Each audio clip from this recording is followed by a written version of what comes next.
नमस्कार दोस्तों, राजस्थान के इतिहास की क्लास में आप सभी का स्वागत है दोस्तों। तो दोस्तों, अपने राजस्थान के इतिहास चल रहा था जिसमें अपने कल लास्ट टॉपिक जो है उसकी चर्चा की थी जिसका नाम था प्रजामंडल आंदोलन। उसके बाद में आपका एक महत्वपूर्ण टॉपिक रहता है जिसका नाम है राजस्थान का एकीकरण। ये अंतिम महत्वपूर्ण टॉपिक मान सकते हो कि राजस्थान का एकीकरण है। राजस्थान के एकीकरण की अपनी चर्चा करने वाले हैं। एकीकरण का मतलब क्या होता है? एकीकरण का मतलब यह है, एक तरह से कह सकते हो कि जो प्राचीन समय के अंदर जो भारत है या राजस्थान है, वो अलग अलग देशी रियासतों में या ब्रिटिश भारत के अंदर जो है टुकड़ों में बंटा हुआ था। उन टुकड़ों को एक करना, उनको क्या है कि एक करना, एक नए संगठन, एक नए संघ का निर्माण करना, एक नए देश या राज्य का निर्माण करना, वो क्या है कि उसको अपने क्या कह सकते हैं, एकीकरण कह सकते हैं। एकीकरण मतलब सभी को क्या है, जो अलग अलग है उन सभी को क्या करना, एक करना। तो एकीकरण के समय में बात करें तो जुलाई 1945 ईस्वी में क्या हुआ, इंग्लैंड में दो पार्टियों के बीच में चुनाव हुए। कब? जुलाई 1945 को, ठीक है ना। एक पार्टी थी जिसका नाम था कंजर्वेटिव पार्टी और दूसरी पार्टी थी जिसका नाम था labour party. Labour party, conservative party जो है इसकी तरफ से खड़े हुए थे विंस्टन चर्चिल, और जो लेबर पार्टी है, लेबर पार्टी की तरफ से खड़े हुए थे उनका नाम था क्लीमेंट एटली। तो ये जो है जुलाई 1945 के अंदर इंग्लैंड के अंदर चुनाव हुए थे कंजर्वेटिव पार्टी और लेबर पार्टी के बीच में। इसमें अगर हम बात करें तो बताते हैं कि ये कंजर्वेटिव पार्टी जो है वो हार गई थी। क्लीमेंट एटली या लेबर पार्टी जो है इसमें क्या है, जीत गई। और क्लीमेंट एटली जो है इंग्लैंड के क्या बन गए थे, प्रधानमंत्री बने, ठीक है ना, प्रधानमंत्री बने। तो इन दो पार्टियों के बीच में चुनाव हुए थे और चुनाव के बाद में अब आपको देखना है कि इसमें क्लीमेंट एटली की सरकार बनी। इन्होंने जो है भारत का वायसराय जो है माउंटबेटन को बनाकर भेजा है। एक तरह से माउंटबेटन योजना आई है भारत की स्वतंत्रता के लिए।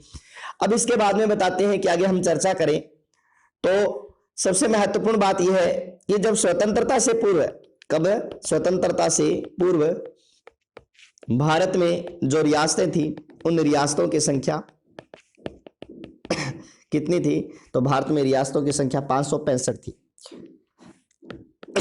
कितनी थी? भारत में रियासतों की संख्या 565 रियासतें थी, ठीक है। और राजस्थान में एकीकरण के समय, राजस्थान में एकीकरण के समय रियासतों की संख्या 19 थी। कितनी रियासतें थी? 19 रियासतें, 3 ठिकाने थे और एक केंद्र शासित प्रदेश था। क्या था? केंद्र शासित प्रदेश। केंद्र शासित प्रदेश की संख्या कितनी थी? 1 थी। और राजस्थान के एकीकरण की जो योजना बनाई थी, ये योजना बनाने वाले कौन थे? राम मनोहर लोहिया थे। किसने योजना बनाई है? राम मनोहर लोहिया ने। और इसी समय इंग्लैंड के प्रधानमंत्री कौन थे?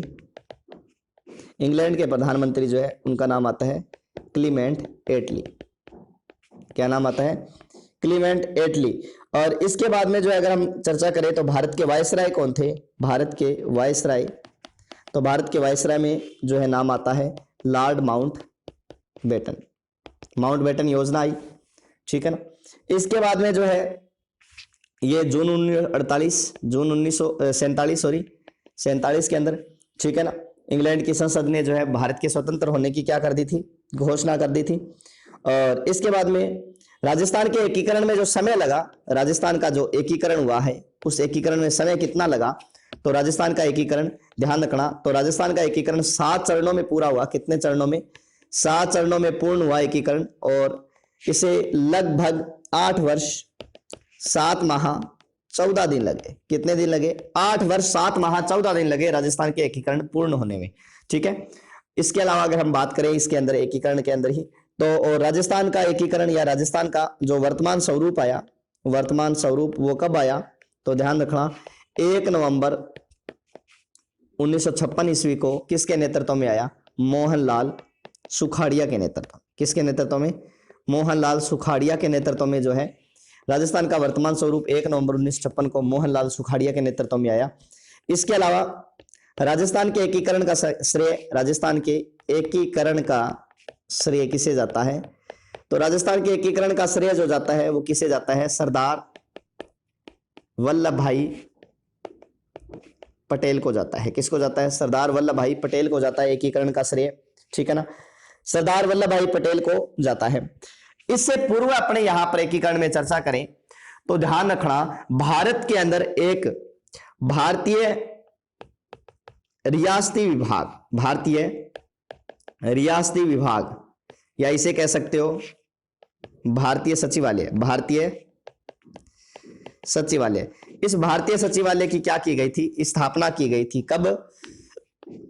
5 जुलाई 1947 ईस्वी को भारतीय सचिवालय की क्या किया गया है? गठन किया गया है, या रियासती विभाग का गठन किया गया है। भारतीय सचिवालय कह सकते हो, रियासती विभाग कह सकते हो, भारतीय रियासती विभाग कह सकते हो। इसकी स्थापना कब की गई है? 5 जुलाई 1947 को, ठीक है ना। और इसके जो अध्यक्ष बनाया गया किसको? सरदार वल्लभ भाई पटेल को बनाया गया। सरदार वल्लभ भाई किसको बनाया गया? पटेल को बनाया गया। और इसके जो सचिव बने, सचिव का नाम आता है वीपी मेनन। सचिव कौन बने? वीपी मेनन, ठीक है ना, जो कि माउंटबेटन के संवैधानिक सलाहकार थे। माउंटबेटन के संवैधानिक सलाहकार हैं, ये संवैधानिक सलाहकार थे, माउंटबेटन के संवैधानिक सलाहकार थे, जो इसका सचिव बनाया गया वीपी मेनन को, ठीक है ना। अब सरदार वल्लभ भाई पटेल ने एक व्यक्ति जो है वक्तव्य जो प्रस्तुत किया, एक तरह से क्या है कि सरदार पटेल जो है राजाओं के नाम एक वक्तव्य प्रकाशित करवाया। उन्होंने कहा कि जो भी देशी रियासतें हैं वो इस संघ में सम्मिलित हो जाइए और अपने एक बड़े संघ का निर्माण कर सकते हैं, ठीक है ना। 15 अगस्त 1947 से पूर्व भारत संघ में जितनी भी रियासतें हैं वो भारतीय संघ में क्या हो जाए? भारतीय संघ में क्या हो जाए? शामिल हो जाए। भारतीय संघ में क्या हो जाए? शामिल हो जाए, ठीक है ना। इसके बाद में बताते हैं कि रियासती विभाग ने ये बात तो रखी। अब मान लो कि इसमें ये बात रखी गई थी कि जो सम्मिलित होना चाहता है वो सम्मिलित हो जाए, जो नहीं होना चाहता वो नहीं हो। लेकिन अब यहां पर ये प्रॉब्लम आ गई कि सारे ही अपने आप को स्वतंत्र रखना चाहे, तो ये कैसे हो सकता है? इसीलिए यहां पर एक जो है एक घोषणा और कर दी गई कि वही रियासत अपना पृथक अस्तित्व रख सकती है जिसकी आबादी 10 लाख से ऊपर हो, 10 लाख से क्या हो? अधिक हो, जिसकी आबादी 10 लाख से अधिक हो, तथा वार्षिक आय 1 करोड़ या उससे भी अधिक हो, 1 करोड़ या उससे भी क्या हो? अधिक हो, तो वही रियासत अपना जो है पृथक अस्तित्व रख सकती है। भाई अलग अस्तित्व वही रियासत रखेगी जिसकी आबादी 10 लाख से अधिक हो तथा वार्षिक आय कितनी हो? 1 करोड़ से भी ज्यादा हो, ठीक है ना। और भारत में एकीकरण में जो बात करें, विल्य पत्र पर हस्ताक्षर करने वाली जो विल्य पत्र है, उस विल्य पत्र पर हस्ताक्षर करने वाली कितनी थी? 565 रियासत, 562 थी 65 में से। 3 रियासतें ऐसी थी जिसमें नाम आता है कश्मीर, हैदराबाद और जूनागढ़। इन्होंने जो है इस समय तक जो है रियासती विलय पत्र पर हस्ताक्षर नहीं किए थे, रियासती विलय पत्र पर हस्ताक्षर नहीं किए। एक तरह से कह सकते हो कि भारत में जो क्षेत्रफल की दृष्टि से सबसे बड़ी रियासत थी उसका नाम क्या था? क्षेत्रफल की दृष्टि से उसका नाम आता है हैदराबाद थी। कौन सी है? हैदराबाद। जो ऊपर रियासती विभाग ने जो शर्तें रखी थी, 10 लाख जनसंख्या और 1 करोड़ वार्षिक आय, राजस्थान में इस शर्त को पूरा करने वाली जो रियासतें थी उसमें नाम आता है जयपुर, जोधपुर, बीकानेर और उदयपुर। ये 4 रियासतें ऐसी थी जो कि ऊपर उपयुक्त शर्त को क्या कर रही थी? पूरा कर रही थी। जो शर्त दी गई थी उस शर्त को पूरा कर रही थी। जयपुर, जोधपुर, बीकानेर और उदयपुर, यह इस शर्त को क्या कर रही है? पूरा कर रही है, ठीक है ना। और एकीकरण के समय जो रियासतें जो राजस्थान में नहीं मिलना चाहती थी वो कौन कौन सी थी? अलवर नहीं मिलना चाहती राजस्थान में, भरतपुर नहीं मिलना चाहती, धौलपुर नहीं मिलना चाहती, डूंगरपुर नहीं मिलना चाहती, इसके अलावा जोधपुर नहीं मिलना चाहती और टोंक नहीं मिलना चाहती। टोंक और जोधपुर तो ऐसी रियासत थी जो कि कहां मिलना चाहती थी? पाकिस्तान में। कहां? पाकिस्तान में मिलना चाहती थी, ठीक है ना। और भरतपुर और धौलपुर, कौन कौन सी? भरतपुर प्लस धौलपुर रियासतें भाषाई समानता के आधार पर, किस आधार पर? भाषाई समानता के आधार पर जो है ये दोनों रियासतें उत्तर प्रदेश में मिलना चाहती थी। कहां? उत्तर प्रदेश में मिलना चाहती थी, ठीक है ना। भाषाई आधार पर ये जो है भरतपुर और धौलपुर रियासतें उत्तर प्रदेश में मिलना चाहती थी, ये इसमें नहीं मिलना चाहती थी। अब इसके बाद में टोंक और जोधपुर मैंने आपको बता दिया पाकिस्तान में मिलना चाहती थी, ठीक है ना। और अब है नरेंद्र मंडल। नरेंद्र मंडल जो राजाओं का समूह बना था, जिसका नाम क्या था, नरेंद्र मंडल। कौन सा मंडल है ये, नरेंद्र मंडल, जो राजाओं का समूह था। नरेंद्र मंडल का एक सम्मेलन हुआ कब, 25 जुलाई 1947 ईस्वी को लॉर्ड माउंट की अध्यक्षता में। और इसमें जो है 2 प्रपत्र तैयार किए गए, जिसमें एक का नाम था instrument of accession, instrument of accession. दूसरा था standstill agreement, standstill agreement, ठीक है ना। ये एक तरह का क्या था, विलय पत्र था, विलय पत्र था। भी जो भी रियासतें इन शर्तों को पूरा कर रही है, जो भारत में मिलना चाहती है, शर्तों को पूरा नहीं, जो भारत में मिलना चाहती है, वह रियासत इंस्ट्रूमेंट ऑफ एक्सेशन पर क्या कर दे, हस्ताक्षर कर दे, ठीक है ना। जो भी रियासत मिलना चाहती है वो इंस्ट्रूमेंट ऑफ एक्सेशन पर, विलय पत्र पर क्या कर दे, हस्ताक्षर कर दे। और जो रियासतें नहीं मिलना चाहती, अर्थात अपना पृथक अस्तित्व रखना चाहती है, वो रियासतें क्या करे कि वो हो स्टैंड स्टिल एग्रीमेंट पर हस्ताक्षर कर दे।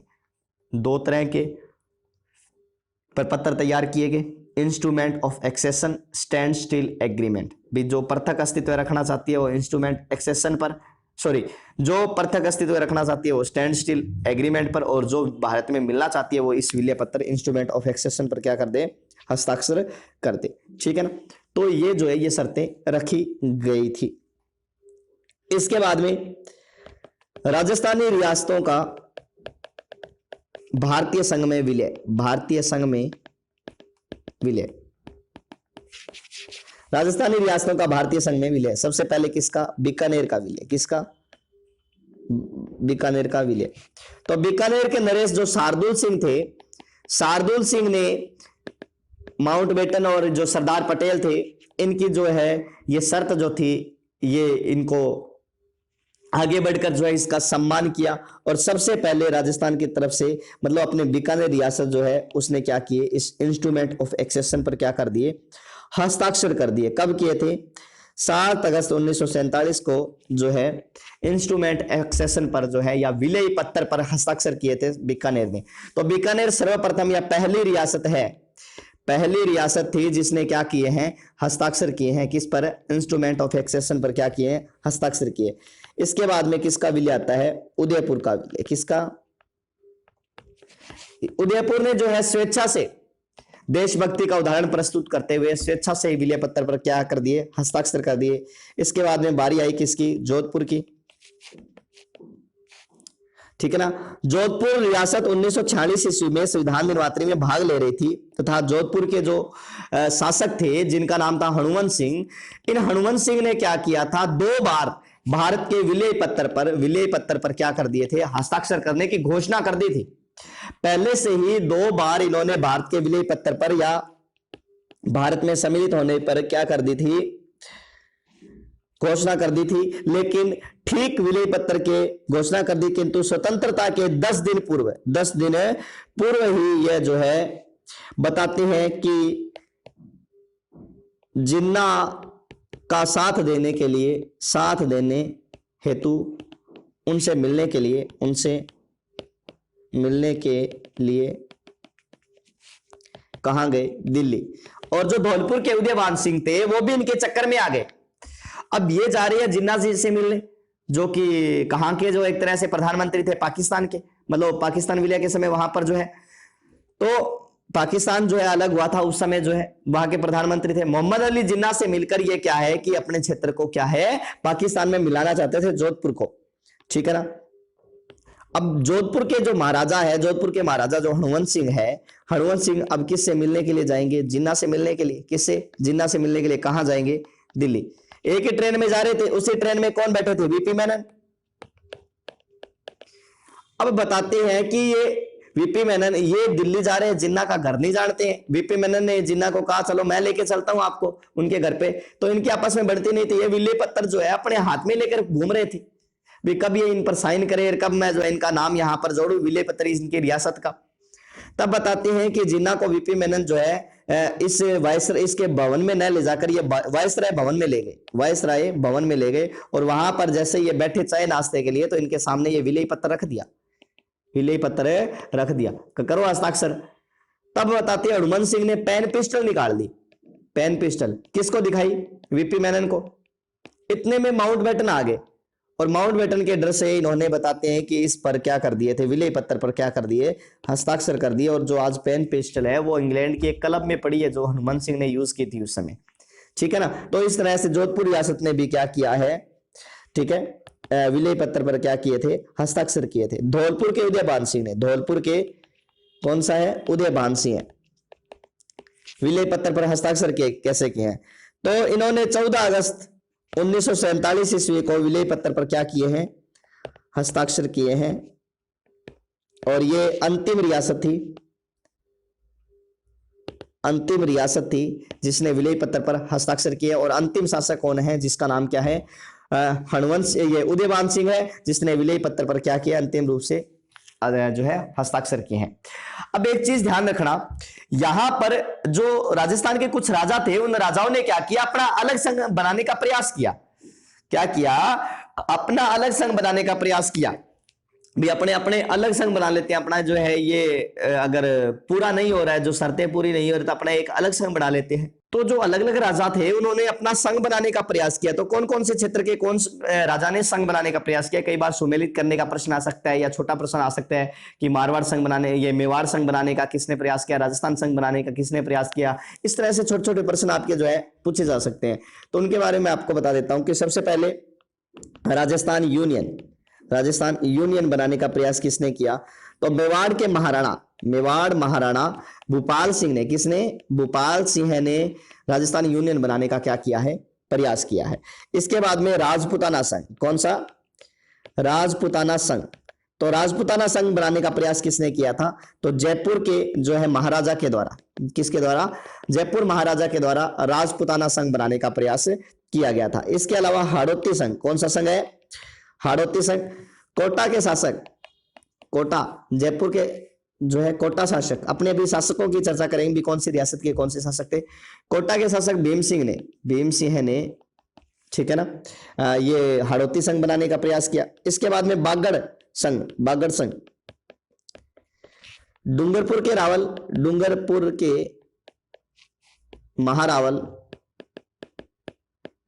डूंगरपुर के महारावल जो थे लक्ष्मण सिंह,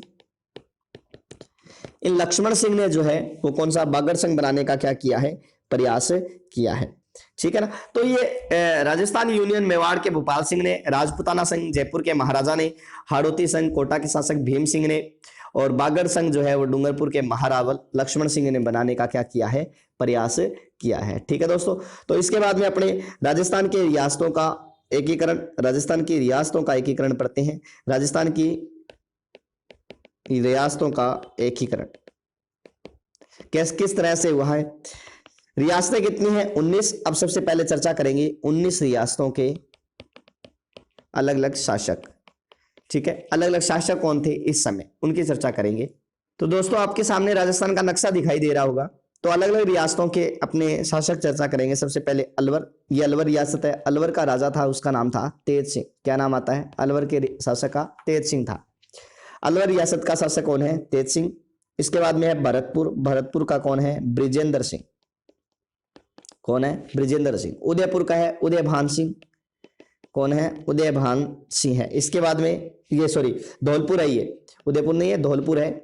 धौलपुर का कौन है, धौलपुर का उदयभान सिंह है। इसके बाद में करौली है, करौली का गणेश पाल देव है। कौन है, गणेश पाल देव है, ठीक है ना। करौली का कौन है, गणेश पाल देव है। और ये टोंक है, टोंक का अजीजुद्दौला। कौन है, अजीजुद्दौला है। तो अलवर का तेज सिंह, भरतपुर का ब्रिजेंद्र सिंह, धौलपुर का उदयभान सिंह, करौली का गणेश पाल और ये टोंक का अजीजुद्दौला। बूंदी, उसके बाद में क्या आता है, बूंदी, बूंदी का बहादुर सिंह। बूंदी का कौन है, बहादुर सिंह है, बूंदी का बहादुर सिंह। कोटा का भीम सिंह है। कौन है, कोटा का भीम सिंह है। झालावाड़ का हरिश्चंद्र है। झालावाड़ का कौन है, हरीश चंद्र है। झालावाड़ का कौन है, हरिश्चंद्र है। इसके बाद में यहां पर ये रियासत आती है जिसका नाम क्या है, किशनगढ़, तो किशनगढ़ का कौन है? सुमेर सिंह है। किशनगढ़ का कौन है? सुमेर सिंह है। इसके बाद में यहां पर ये रियासत आती है जिसका नाम क्या है? शाहपुरा। शाहपुरा का कौन है? तो शाहपुरा का कौन है? सुदर्शन सिंह है। शाहपुरा का कौन है? सुदर्शन सिंह है। इसके बाद में आपके जो रियासत आती है ये प्रकार जो है प्रतापगढ़ है। कौन सी है? प्रतापगढ़। प्रतापगढ़ का अंबिका प्रताप। कौन है? अंबिका प्रताप है। इसके बाद में बांसवाड़ा। बांसवाड़ा का कौन है? चंद्रवीर सिंह। बांसवाड़ा कौन है? चंद्रवीर सिंह। डूंगरपुर। डूंगरपुर का कौन है? लक्ष्मण सिंह। उदयपुर। उदयपुर का कौन है? भूपाल सिंह। कौन है? भूपाल सिंह। तो अलग अलग रियासतों के अलग अलग शासक है। इसके बाद में जयपुर। जयपुर का कौन है? मान सिंह सेकंड। मान सिंह सेकंड। इसके बाद में जोधपुर। जोधपुर का हनुवंत सिंह। बीकानेर। बीकानेर का कौन है? शार्दुल सिंह। बीकानेर का शार्दुल सिंह। जैसलमेर। जैसलमेर का कौन है? रघुनाथ सिंह। और इसके बाद में आता है आपके सिरोही। कौन सा क्षेत्र आता है? सिरोही। सिरोही का कौन है? अभय सिंह है। तो ये एकीकरण के समय की 19 रियासतें और 19 रियासतों के अलग अलग राजा जो है उनकी हमने चर्चा की है। अलवर तेज सिंह है, भरतपुर ब्रजेंद्र सिंह है, धौलपुर उदयभान सिंह, करौली गणेश पाल देव, टोंक अजीजुद्दौला, बूंदी बहादुर सिंह है, कोटा का भीम सिंह है, झालावाड़ का हरिश्चंद्र है, और ये किशनगढ़ सुमेर सिंह, शाहपुरा सुदर्शन सिंह, प्रतापगढ़ का अंबिका प्रताप, बांसवाड़ा का चंद्रवीर सिंह, डूंगरपुर का लक्ष्मण सिंह और उदयपुर का भूपाल सिंह है। इसके बाद में जयपुर का मान सिंह सेकंड है, जोधपुर का हनुमान सिंह है, और यह जो बीकानेर है उसका शार्दुल सिंह है, जैसलमेर का रघुनाथ सिंह है, और इसके बाद में सिरोही का कौन है? अभय सिंह है। ये 19 रियासतें, 19 रियासतों के क्या थे? शासक थे। इसके बाद में अपने चर्चा करें तो कुछ महत्वपूर्ण बातें हैं। महत्वपूर्ण इसमें सबसे पहली बात तो ये, राजस्थान की सबसे प्राचीन रियासत कौन सी है? राजस्थान की सबसे प्राचीन रियासत, उसमें नाम आता है किसका? मेवाड़ का। राजस्थान की सबसे प्राचीन कौन सी है? मेवाड़ है। इसके बाद में आपके आता है राजस्थान की सबसे नवीन रियासत है, उसका नाम क्या है? झालावाड़, जो अंग्रेजों के द्वारा लगभग 1838 में अपने स्वार्थ की खातिर जो है स्थापित की गई थी, उसका नाम क्या था? झालावाड़ है। क्षेत्रफल की दृष्टि से सबसे बड़ी रियासत जो है उसका नाम क्या है? जोधपुर। क्या नाम आता है? जोधपुर। ठीक है ना। क्षेत्रफल की दृष्टि से सबसे छोटी रियासत जो है उसका नाम क्या है? सबसे छोटी रियासत जो है उसका नाम क्या है? तो उसका नाम आता है शाहपुरा। ठीक है ना। जनसंख्या किसकी? जनसंख्या की दृष्टि से ये बड़ी हो गई। ये जनसंख्या की दृष्टि से बड़ी कौन है? तो जनसंख्या की दृष्टि से बड़ी का नाम आता है किसका? नाम आता है जयपुर का। जनसंख्या की दृष्टि से सबसे छोटी रियासत जो है, सबसे छोटी रियासत है उसका नाम क्या है? शाहपुरा, जिसमें लगभग 16,000 की जनसंख्या थी। जयपुर में लगभग 30 लाख की थी भाई। ठीक है ना। इसके बाद में अपने चर्चा करें तो एकीकरण के समय में जो जाट रियासतें थी, 2 जाट रियासतें, वो कौन कौन सी थी? तो उसमें 2 का नाम आता है। कौन कौन सी? भरतपुर और धौलपुर। भरतपुर और धौलपुर क्या थी? जाट रियासतें थी। इसके बाद में मुस्लिम रियासत एक थी जिसका नाम क्या था? टोंक। मुस्लिम रियासत कौन सी थी? टोंक। राजपूत रियासत कितनी है?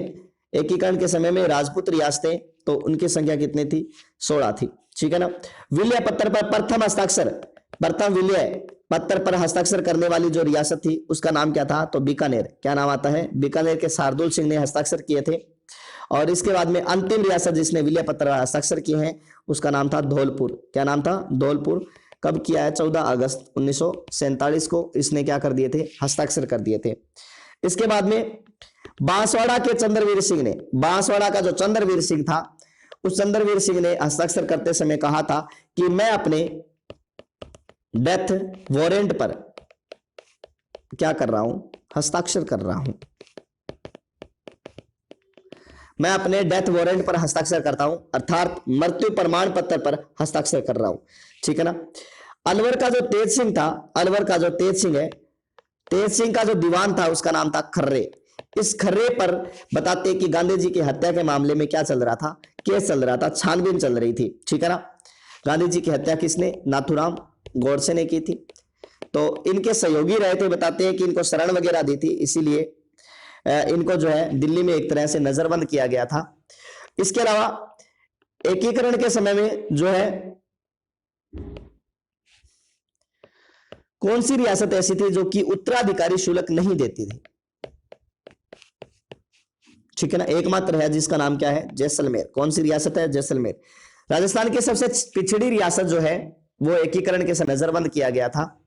इसके अलावा एकीकरण के समय में जो है कौन सी रियासत ऐसी थी जो कि उत्तराधिकारी शुल्क नहीं देती थी? ठीक है ना, एकमात्र है जिसका नाम क्या है, जैसलमेर। कौन सी रियासत है? जैसलमेर। राजस्थान की सबसे पिछड़ी रियासत जो है वो एकीकरण के समय में पिछड़ी रियासत भी जो है, पिछड़ी रियासत के रूप में भी किसका नाम आता है? जैसलमेर का। संधि करने वाली, अंग्रेजों के साथ संधि करने वाली प्रथम रियासत जो है उसका नाम क्या आता है? करौली आता है। सहायक संधियां की थी। अंतिम रियासत जिसने सहायक संधियां की है उसका नाम क्या आता है? सिरोही आता है। क्या नाम आता है? सिरोही। वन्य जीवों, किसे? वन्य जीवों की सुरक्षा के लिए कानून पारित करने वाली जो रियासत थी उसका नाम आता है जोधपुर। और वन्य अधिनियम पारित करने वाली जो प्रथम रियासत थी उसका नाम था अलवर। 1935 के आसपास वन्य अधिनियम पारित किया था इसने, और जोधपुर ने कब किया है? 1910 में किया है। इसके अलावा शिकार एक्ट पारित करने वाली या घोषणा करने वाली वो कौन सी थी? टोंक। 1901 में कर दी थी। ठीक है ना। शिक्षा पर प्रतिबंध लगाने वाली जो रियासत थी उसका नाम आता है डूंगरपुर। क्या नाम आता है? डूंगरपुर। डाक एवं पोस्ट कार्ड जारी करने वाली रियासत, डाक प्लस पोस्ट कार्ड जारी करने वाली जो रियासत थी उसका नाम आता है जयपुर। 1904 में पारित किया था। उस समय यहाँ के शासक कौन थे? माधो सिंह थे। कौन थे? माधो सिंह थे। ठीक है ना। किसका नाम आता है? माधो सिंह का नाम आता है। इसके बाद में अगर हम चर्चा करें तो इसके बाद में आपको ध्यान रखना है कि शाहपुरा व किशनगढ़, शाहपुरा प्लस किशनगढ़ अपवाद के रूप में दो ऐसी रियासतें थी जिनको तोपों की सलामी का अधिकार नहीं था। सलामी का अधिकार नहीं था। ठीक है ना। और पूरे भारत में केवल 3 रियासतें ऐसी थी जिनको तोपों का अधिकार, तोपें रखने का जो है वो अधिकार मिला हुआ था। तोपें रखने का जो अधिकार मिला हुआ था उसमें नाम आता है कश्मीर, पटियाला और बीकानेर। 3 रियासतें ऐसी थी जिनको तोप रखने का क्या दिया गया था? अधिकार दिया गया था। ठीक है ना। एकीकरण के समय में राजस्थान में जो ठिकानों की संख्या थी उसमें कौन कौन थे? 3। पहला जो ठिकाना था उसका नाम क्या आता है? कुशलगढ़ आता है। क्या नाम था? कुशलगढ़।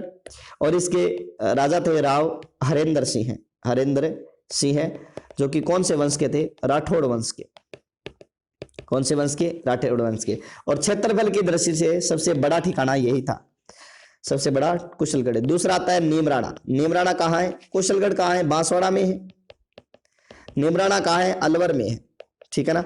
इसके शासक थे राव राजेंद्र सिंह, हरेंद्र सिंह, राजेंद्र सिंह। कछवा वंश के थे, कछवा वंश। ठीक है ना। और तीसरा आता है आपके लावा। और लावा कहाँ है? जयपुर में। कहाँ है? जयपुर में। वर्तमान में ये कहाँ है? वर्तमान में बात करें तो वर्तमान में ये कहाँ चला गया है? तो टोंक में चला गया है। कहाँ चला गया है? टोंक में।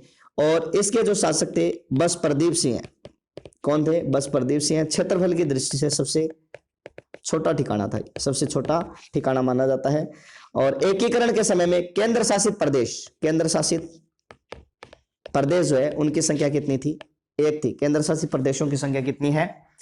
एकीकरण के समय में केंद्र शासित प्रदेश की संख्या 1 है, जिसका नाम क्या था? अजमेर मेरवाड़ा। और अजमेर मेरवाड़ा उस समय कौन सी श्रेणी का था?